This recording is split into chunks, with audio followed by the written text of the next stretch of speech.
Switzerland, and the rest of the world, Supersonics Money Transfer has got you covered. With the largest payout network in the Gambia, you can now receive your monies anywhere you are, from Kartong to Koina, with less hassle. Yes!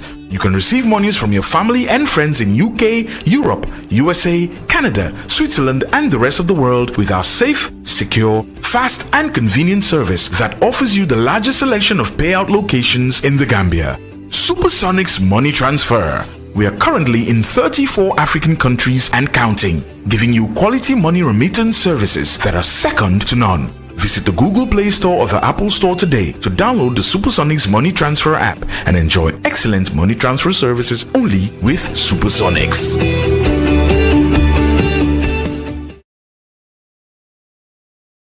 Assalamu alaikum mbokk yi nuyu leen bu baax ba yéen ñi nekk di seetaan Gambian Talents TV nee naa saa su nekk seen mbégte moo suñu bànneex te ñu ngi si diwaani Banjul si school bu mag bu ñu Saint Joseph Senior Secondary School lu ñu tax te ñu ànd benn foundation bu mag nga xam ne di Kunta Kinteh foundation ñoo tax a jóg saa su ne di dimbale néew di doole su dañu am gàllankoor jamono tey moom lu leen fi indi pour lan ndimbal ñoo xam ne ñoo am jafe-jafe si ndox buñ génne ñoo xam ne ne ñi nekk seen dëkkuwaay ñu jamono ñu ngi soxla ay ndamba moo tax tey Kunta Kinteh foundation ñu ànd ak Gambian Talents TV ñu wàllante dinañ fi joxe lu bëri lu wàllu lekka naan ak ay ndampaan ay ndampaan yoo xam ne ñoom loolu la mën a jëfandikoo xam naa si kanam dinañ wane ñoo xam ne ñoom lu tax ñu def lu leen tax a jóg ak léegi ñaata at lañ ko nekk di def ak lu tax ñu ko def si di kanam yëpp dina la ko feeñal fii si Gambian Talents TV.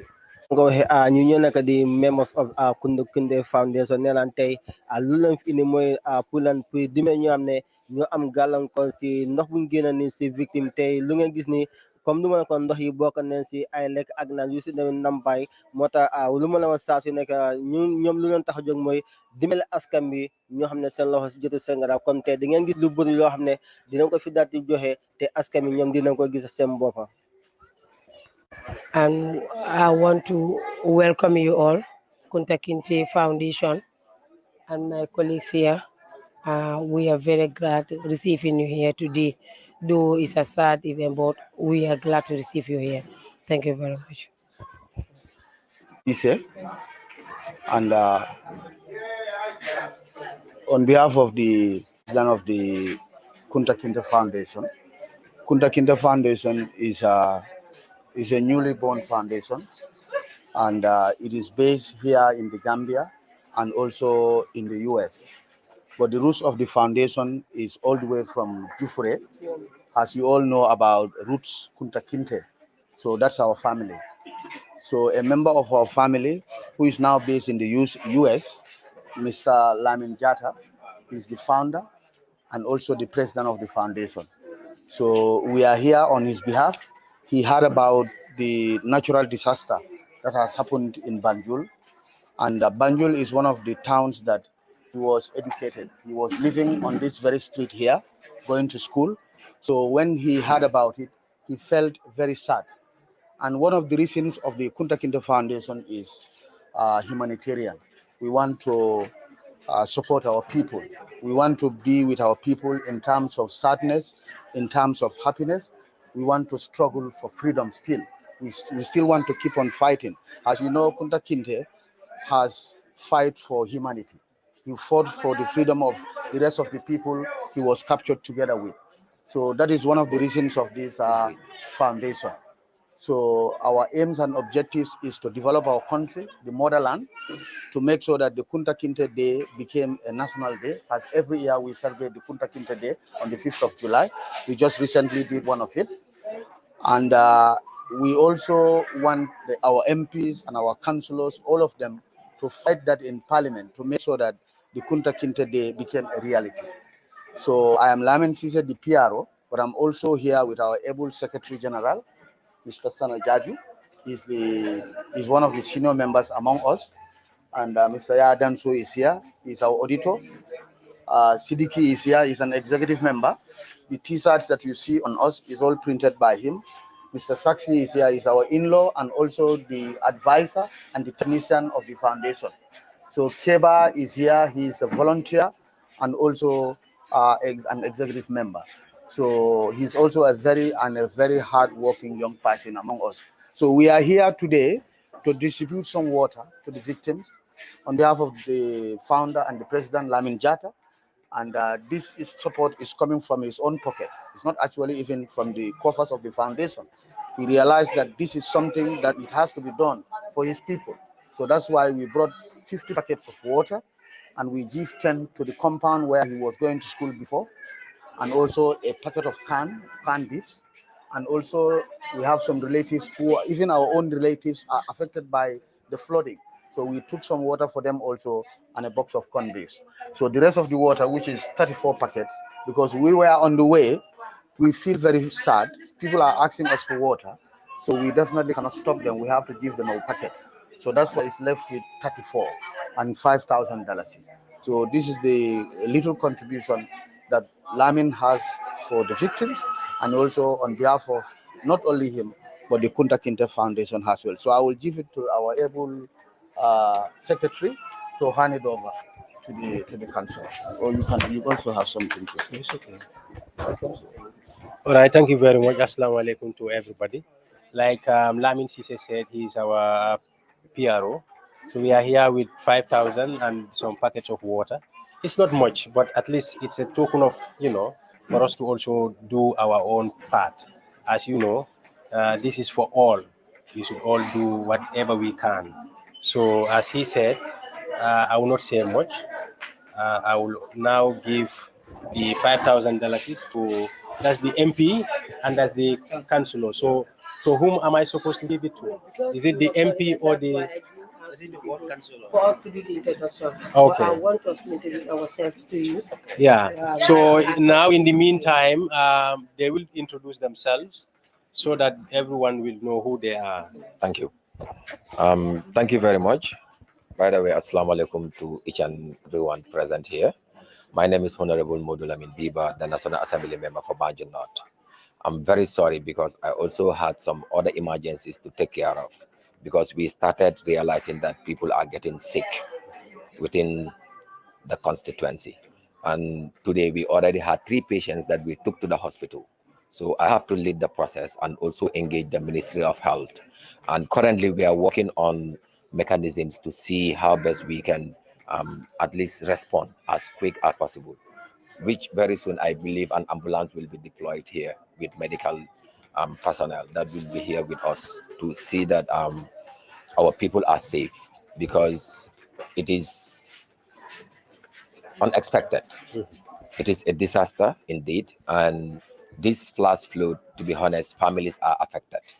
But before going further, I would like to acknowledge and also comment Mr. Jatta, who spoke to me the day before yesterday, that he's having a foundation, that is the Kunta Kinteh Foundation, but notwithstanding, like one of the speakers have said, he will intervene personally to see how best we can help some of the affected families that are currently faced with the flash flood. So in that regards, I want to commend him and say thank you to him and the entire team of Kunta Kinteh Foundation. We call this a menage because it is something that none of us expected, but as far as it is here with us, we must try by all means to put up mechanisms to see how best we can mitigate the situation. And that is exactly what we are doing. Since day one, the councillor, the Banjul Red Cross, nobody can pay them. They've been working so hard in collaboration with the Office of the National Assembly member for Banjul North, and even other partners like the mayor. We've been working collaboratively to make sure that we help the people. So that is why we have the displaced camp here with us.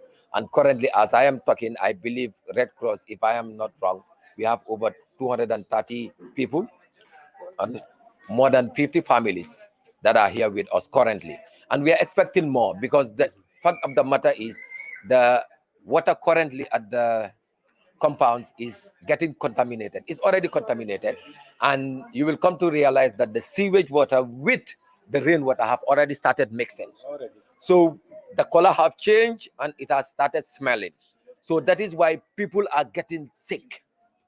People are getting sick, and we have old people that are within us. They are getting sick. So some of them, I just have to work with the team and tell them that you must evacuate no matter what. If you don't have any place to go to, we can take you to the display center. And that is exactly what we are doing. That is why I came here late. But notwithstanding, we are saying a very big thank you for this important gesture, because I believe in one way or the other, this gesture will take us at least somewhere. And we also want to seize the opportunity again to induce others, to implore others that let them see what you people are doing. Let them come forward and understand that today is the people of Banjul, but tomorrow it can be somewhere. We are all Gambians. Each and every one of us who have something that you can share with the people that are here with us, who can share also with people that are still at their homes, who still don't want to go or come here. Please come and help us, because the people of Banjul, the people of Banjul North are in need. Thank you. Iba Wija, the disaster chairperson of Banyu Red Cross branch. First of all, I would like to welcome and then congratulate Kunta Kinteh Foundation for their wonderful gesture. Bringing this pack of water definitely make 100% smile to the face of people that we are currently accommodated here. Because looking at the nature of this disaster, that's flooding, it's affect everybody, especially Banjul. But right now, you will see the water is not going, and the water is contaminated. People are getting sick, frustrated, depressed. So you will see having a pure, clean water at least will make them happy, make them free, and make them put them another level of in their life and the livelihood of their family and themselves. So bringing this water definitely is a big thing that we need to welcome, and then we encourage others to emulate Kunta Kinteh Foundation to make sure that at least we put a step on behalf of the affected family, because nobody pay for this thing. It's a national issue, and we see the concerned institution organizations are coming forward to make sure that at least they help the humanitarian work that we are rendering here. This is complementing effort.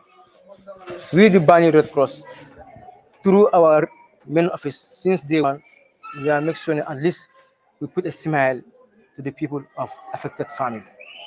We make sure at least they have where they sleep, to drink, and have their shelter. That's the basic life necessity. After that, partners can also contribute towards that welfare. So therefore, we are once again say thank you for coming all the way from Combo up to Banjul to make sure that at least the affected family are benefiting from your gesture. Thank you so much. Together, it's a national disaster. So now I'm going to give the mic to, is it the councillor? The councillor, for her also to have a say. Without taking much of your time, I would like a member of our ward development committee and a senior teacher for that matter to give the vote of thanks, because you have been sitting here for a long time, and then so that we can all discuss. And I want to say a big thank you to my cousin, Mulamin Jata, for this kind gesture.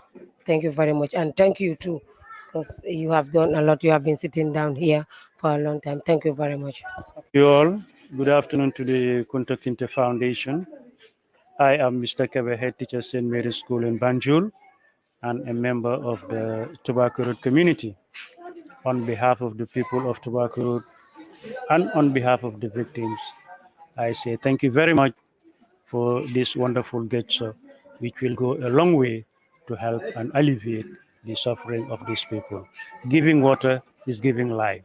So without wasting your time, I say thank you very much and to implore others to come forward to help the needy people that are being housed here.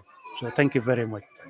I think now we will have to do the handing over, and that will be done.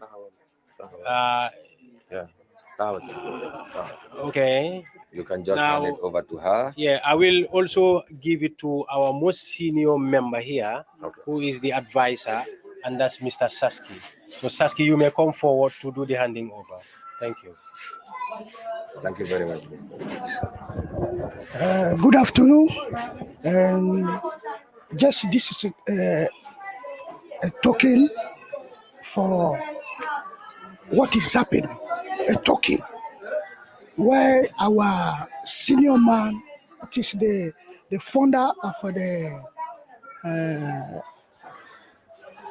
Kunta Kinteh Family Foundation have been raised from. So this is to just to help some part. But what we are saying here is that other organizations can quickly do something in this manner to just help, because we cannot wait for government. Government is busy and doing other things, but they care, they are doing it, but we need more helping hand so that everything grow up. So this is the sum of Can you take 5,000.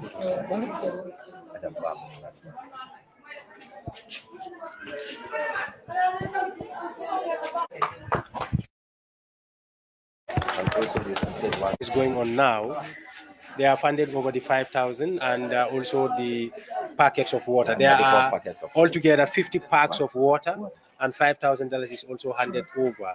So we are saying a big thank you to the founder of the foundation, who is Lamin Jata, based in the US. This is a thank you. Transparency. Whatever we do, whatever we receive is recorded by the Red Cross.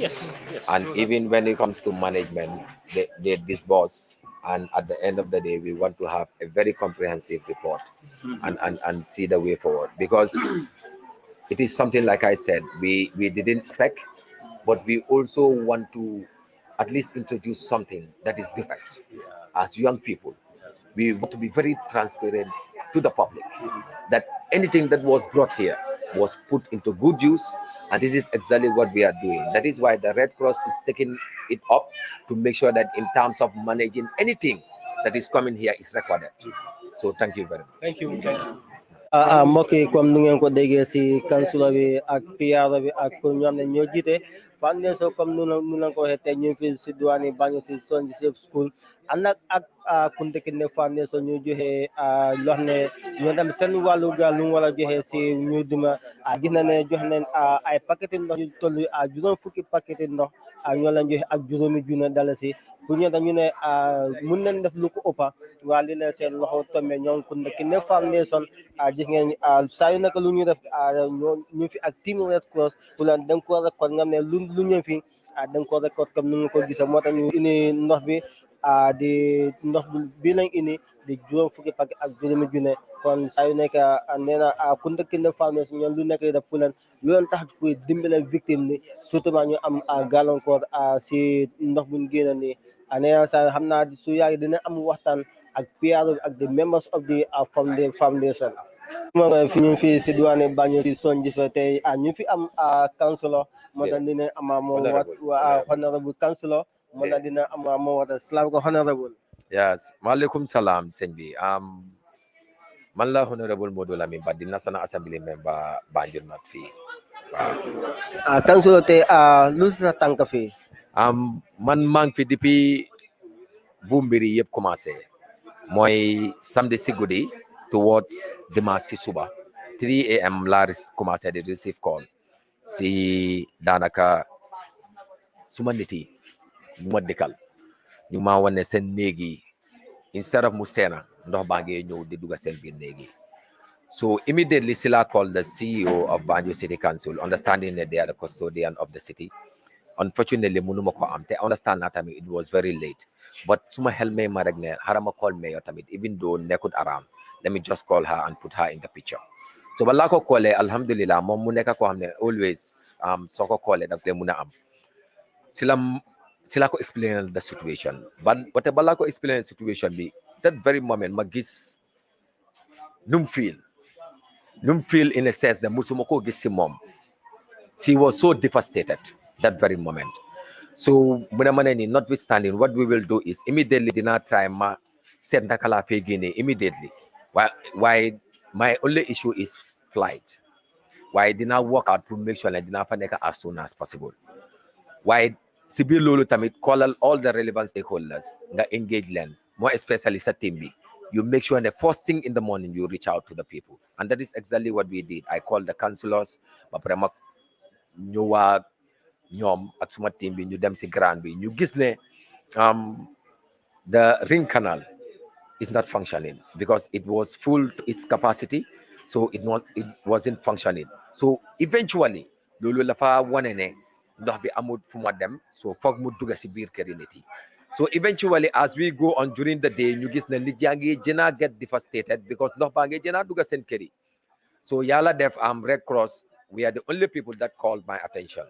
But let me call it because man, I was also trying to call all authorities, but unfortunately I could not reach them. Why Red Cross balema call and you want money, they have non-food items. You have come like they want to help some of these families that are affected. But then I'm with them problem. So what we do is let's call all the councillors. So that is why I call councillor yep balalen call and you tase si aji. But then talk and you strategize. You want learn as of the current situation. Duñ mëna jonniti bagage ñu téla seen néegi because kenn du téla si biir ndox. So what we can do is let's try by all means to get a place where we can house them. At the beginning, it was not much families, but as the days go, come days in la nekkee di yokku, ñu commencé di am more families. Then si leen ñëw with the idea of calling Madam Kipi Koka of St. Joseph Senior Secondary School. Si la ñu jox hall bi comme noo ko gisee ak other classes foo xam ne because we separate the women and children from the male, that is the men here.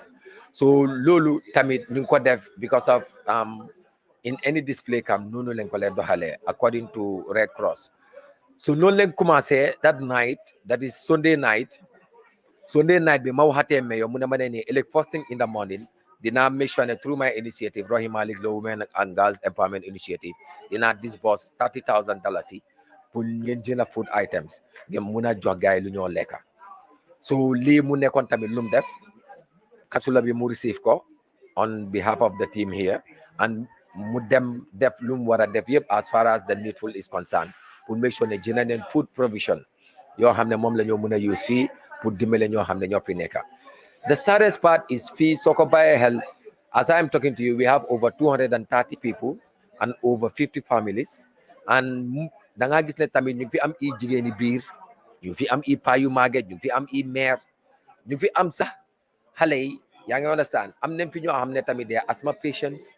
So da ngaa gis ne comme like tey laa gis ne ñu ngi commencé di realize ne most of them are getting sick. So ñu commencé di leen a yóbbu si lopitaan léegi nii laa jógee si Ministry of Health and thank God I was able to meet the Director of Public Health and we spoke. Right now they are working on things to make sure that working on the sanitation aspect of what is happening. But even the PS of Health, what na ak mom, because I understand that the minister traveled because minister be alone call all this while. So PS Health mom tabi one na mom man assure na man dina ligay right now at teamam you make sure that guy deploy a team with an ambulance pour mu station fi nga xam ne dañoo mën a dimbale ñoo xam ne dañoo jànkuwante ak feebar. So li mu nekkal loo xam ne we are welcoming it because this is what we expect. Collaboration bi la fa war a daw because we are all victims right now. Te di jëna urge government bi ñu jëna accelerate in terms of getting rid of this water because ndox bi is stagnant and is already contaminated because soo ko bàyyee xel already ndoxi géej bi ndoxi taw bi ak ndoxi sewage bi already mu ngi commencé di mix. So this is going to cause suñ bàyyitee xel a disease outbreak te lii ñaanuñ ko yàlla dégg la taw la is natural santa yàlla but cause na disaster. Then work on it as a team. You make sure that we have a solution to it as soon as possible.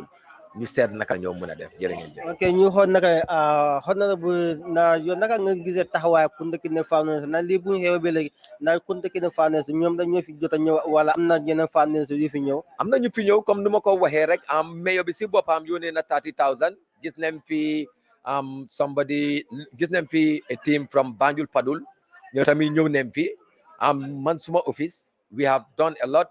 Red Cross tamit def nañ fi lu bari office of the councillor def nañ fi lu bari because councillor bi right now nii moom moo isi team boo xam ne ñooy toogandeewoo añ reer. So in terms of the feeding ñoom ñoo ko res. The councillor is taking full charge in terms of making sure ne we cook very good food here and also give them water, enough and clean water to drink. So da ngaa gis ne comme like we have different responsibilities that we just take as different authorities to make sure that we support the people here. But ñu ngi ñëw nit yaa ngi ñëw Salifou Keita jox nañu about 10 bales of clothes because ñu bari seen yére dañ ko ñàkk during that incident. So da nga gis ne clothes yi soo bàyyi xel fële sax ñu ngi ko commencé di separate because am na ñu bari mënuñ ñoo amu yére bu ñoo sol te clothes yi soo ko bàyyi xel bale bu nekk daanaka cost nañu 5,600 waaye Salifou Keita laf ñu ko jox free of charge. So lii yëpp mu ngi nekk loo xam ne is happening. Tey ñu gis Kunta Kinteh Foundation tamit ñëw ak 5,000 ak 34 packets of water even though 50 packets la gaay isi waaye 16 yi yëpp gaay joxe nañ ko si yoon bi because of lu gaay gis si yoon bi la. So this is showing you how serious the flash flood is in Banjul, not in Banjul. Parce que mënoon nañoo ñëw rek romba ñëw fii waaye people are in need, people are suffering. So we are urging any person koo xam ne or group of people ñoo xam ne mën nañoo dimbale the people of Banjul right now, let them come forward and see how best they can support us. Okay, hodam lo am pour ñaax nguur gi ay njiité réew mi ak nguuram. Man dama ko lee wax dama ko yaaga wax te dina ko waxaat fu mu nekk nii immediate response leen soxla te expectuñ ne ñu ñoo war a dem laajte sax response bi nguur bi war na moo xam lu mu war a def pour make sure ne we get out of this problem.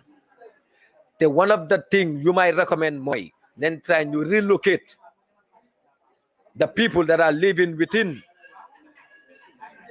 the Ring Canal or ñoo xam ne they are affected ñu relocate leen ñu seet nag how we can better plan especially Tabakuru you better plan the city which is very important because lii it is a very big concern lii it is something loo xam ne at the end of the day ñu ñëpp mun nañ see ñàkk suñu bakkan.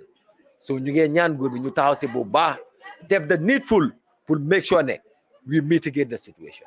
jërëjëf ma koy comme ni ma ko waxee ba tey ñu ngi fii si Banjul si songe sam ñu am fii suñu soxna bu baax man tam ñu fas yéene ama moom jamono waxtaan di wax moom soxna si tur bi.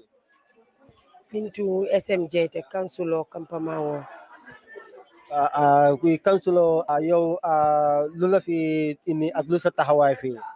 waaw man fii daal li ma fi indi mooy suma gox bi fi nekk ñooñu ñoo am tolof si wàllu ndox mi duga seen néegi mu naaw seen kër gi seen néegi yëpp feesa ndox loolu moom moo waral ñu jël ñi nga xam ne ndox nekk na seen kër ba dëkkuwaay sa amatuñ ko ñu isi ñeneen ni fii ñi nga xam ne tennele nañ ñu si kër yi waaye Tubaakurul mooy yàqu ba fa am kenn mënu la koo wax yaaxu na trop yaaxu ba fa métti na trop métti na.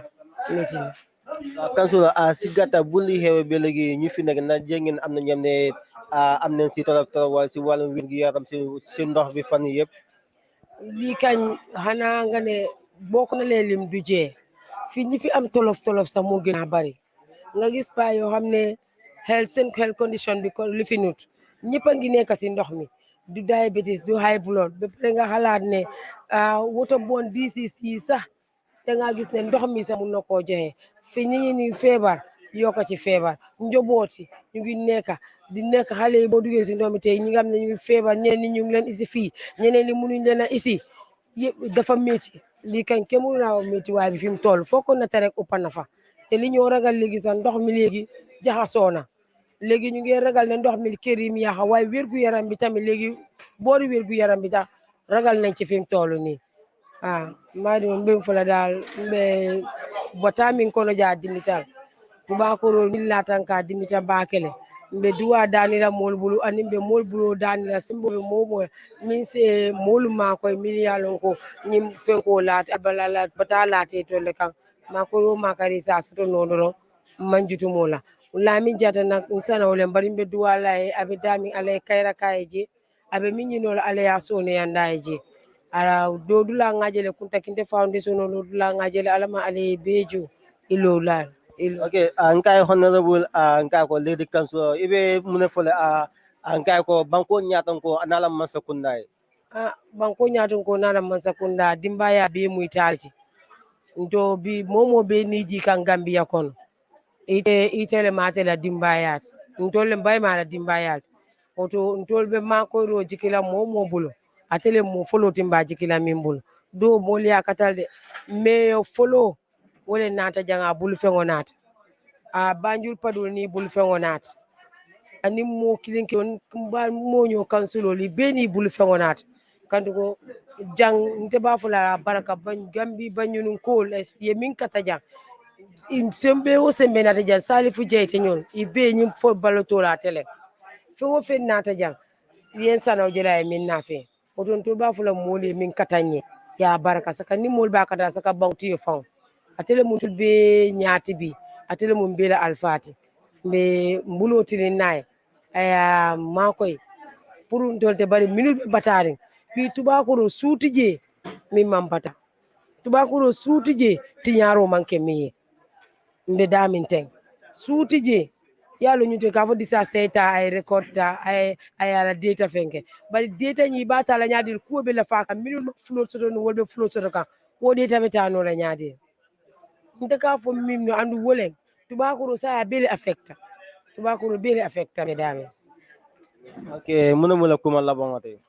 mbe a fula mba datila mina fa mba fula sano ya baraka antuko badi ya dia mu nyinati yetara bata ku yetara ila ma fa ngole badi ngoy lo ya long mo jemale ma wono anu ya lodu la tale ay tandina bi ay nyandi fongol to ay kontande mba fula ya baraka mo ye dala so dundi jang alama ala ya joy aljanor ala ya ke baraji da fari ngoti yemmi wo min bondi jang alama ya nyon wuli wulol soto minul bija manki diyati bari itmo kataw katake jang be tentudan be jayila nin kombe molto fola abi dimala kabiri nyin keta ata abi tamita lo kola balu wala kake jang kondon siman dasam hanim buro ni basanna more than $800 ikasa mburo la dasa mo da masima mana konto waya anu be abota mo le buloko oto mbafle ya baraka ba individual Baraka lady kan.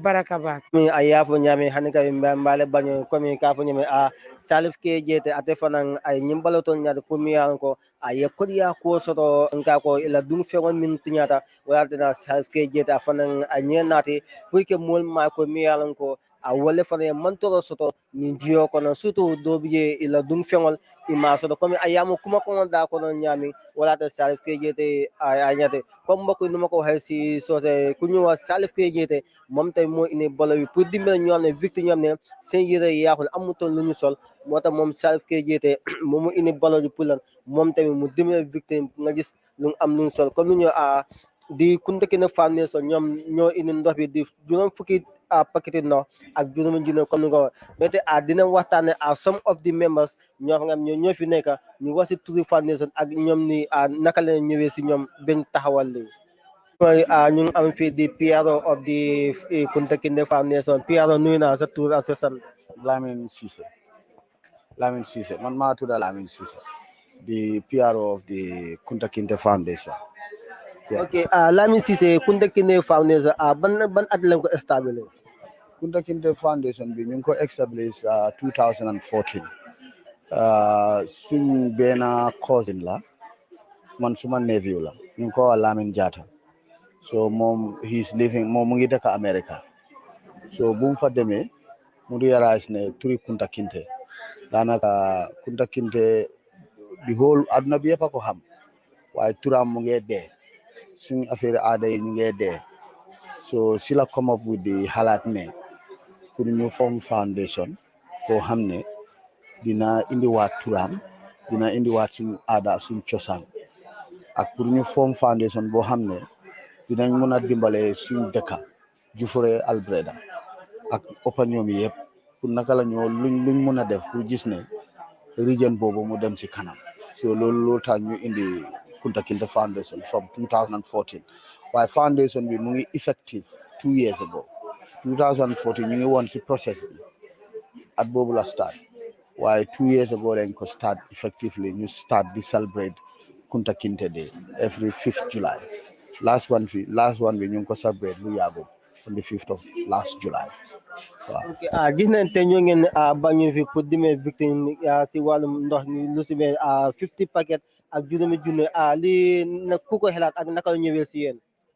lii xalaat bi si Lamin Jatta la jógee moom moo sos foundation bi ba pare moom mooy président bi so moom depuis keroog last Saturday bu taw bi rëy taw bi start mu rëy so Sunday bi si guddi mu call ma mu ne ma ne anyway moom dafa call gaayam yi Banjul on a video call mu gis ne foofu yëpp ak flood te moom Banjul la demee school Dramé Kunda fii gannaaw Sénégal moom foofu la yaroo foofu la demee school so mu ne mu xalaat ne mu ne moom dina use personal xaalisam personal money pour mu gis ne ñu ñëw ñu egga si gaay yi ñu mun a dimbale gaay yi so in fact si lum bu ñëwee nii léegi mu gis nataal yi mu gis vidéo yi mu ngi xalaataat pour naka la moo mun a yokka pour dimbale gaayam yi fii so loolu moo ñu indi fii tey ñu indi 50 packets of water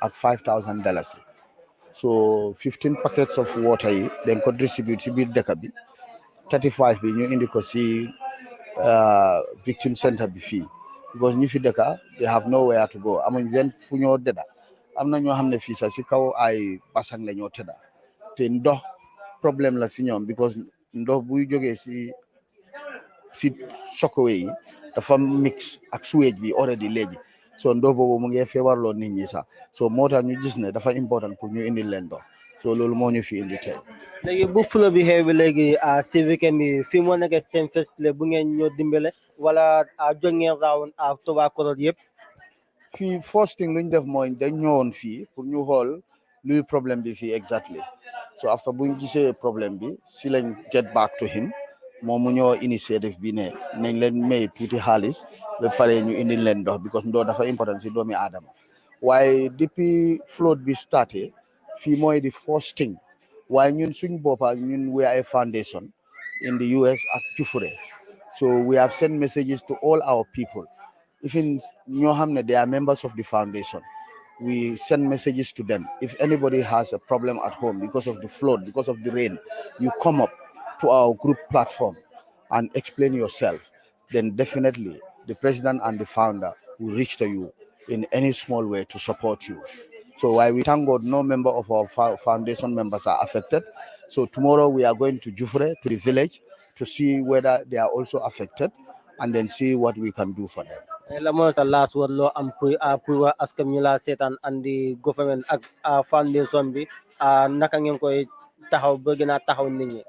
No, lu ma wax mooy luñ gis fi say man so since moo judee Gambia this is my first time I feel very bad dama suma xol bi dafa naxari because am na ñoo xam ne ñu ngi toog seen biir kër yi rek xamuñ lu ñoo def amuñ lu ñoo lekka ndoo bang fa so man lu ma ñaan philanthropies yi especially the government pour ñu ñëw ñu dimbale gaay yi ndox bi jéena because ndox bi léegi mu ngi contaminate te loolu dafa feebarloo gaay yi so ba pare gaay nañ ñëw si centre bi fii in a small little way num tuuti même dala si sa soo leen ko joxee dina njëriñ gaay so ñun sa di Kunta Kinteh Foundation we just dañ bugg a am xalaat bi rek dañ bugg a am idea bi naka la affaire yi mel fii léegi am nañ xalaat bi am nañ idea bi dinañ demaat si suñu executive level dinañ waxtaanaat te dinañ fi deruwaat maybe even in the next 10 days we'll still come back again for another presentation definitely so ñu leen a gërëm Talent TV tamit pour li ngeen bàyyi seen soxla yi yëpp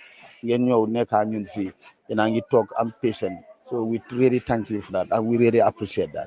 jërëjëf mbokk yi comme nu nga ko waxee nu ko Pierre Lamin Cissé wax mooy tey li ñu moo ñu fi iñi di Gambian Talents TV mu ànd ak Kunta Kinteh Foundation ñoo leen fii si Banjul Tobacco si St Joseph School gis ngeen kàddu yu fi yëkkati pour leen dimbale askan bi ñoo xam ne victime si weekend mu passé ne leen si wàllum ndox bi kon nee naa leen ñoom ñun luñ mun Kunta Kinteh Foundation ñoom def nañ ko ak Salif ki Jeete moom tamit gis dégg ngeen li di kanso tam wax na fi at xonne bu tam wax na fi seen kàddu kon nee naa leen fii lañ koy saa su ne da leen di seetaan Gambian Talents TV nee naa yéen seen mbégte mooy suñu bande saa su nekkee si seen lu ngeen bëgg si loo leen di dox nee naa di leen jaajëfal bu baax ba yéen ñi nekk di seetaan Gambian Talents TV di jaajëfal bu baax a baax suma caméra léegi bi di Nabia Sarr di ko jaajëfal bu baax a baax si liggéey bu rafet bi man tam fii laa dox di tàggatoo ma la seen xarit seen mbokk di Babou Jangha jërë ngeen jëf.